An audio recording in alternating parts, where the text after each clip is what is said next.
Looking at the market today, are we overvalued or are we just overvalued in parts of it? And if so, which parts?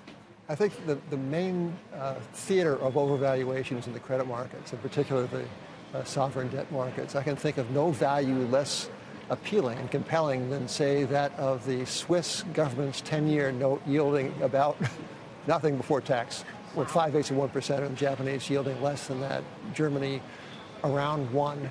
You know, years and years ago, Walter Bagehot, the great financial journalist, which seems an oxymoron, but there was one at least great financial journalist, he wrote that John Bull can stand anything, but he can't stand 2%, meaning that teensy tiny interest rates presented a clear and present danger because people not getting income would speculate on anything, right? So here we are. We're not, 2% seems like a very high yield in some places.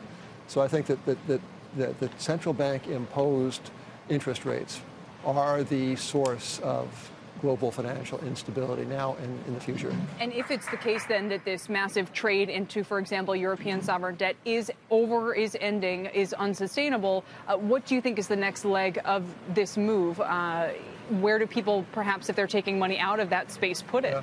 Well, if there were the mirror image of the Swiss 10-year note at 5/8 of 1% or wherever it is, I would say Russian common stocks at 5 times earnings might be the mirror image of that in terms of valuation.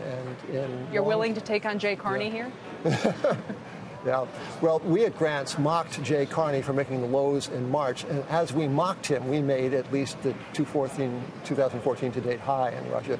But I am very bullish, not on the Russian regime, but on the values within Russia. Many of these stocks are trading at 3, 4, and 5 times. The Russian index is at 5 times. Lukoil, which is meant to be a commercial-minded westernized energy company, is yielding 6% or something, and is at like, I don't know, 58 or 60% of book value, and is at like 6 times or 5 times earnings. I mean, these values are extraordinary, and to the extent that saner, cooler heads prevail in Ukraine and Russia, this Ukraine and Russia dispute, these stocks stand to do very well. So in buying them, one is actually on the side of peace and prosperity and rationalism.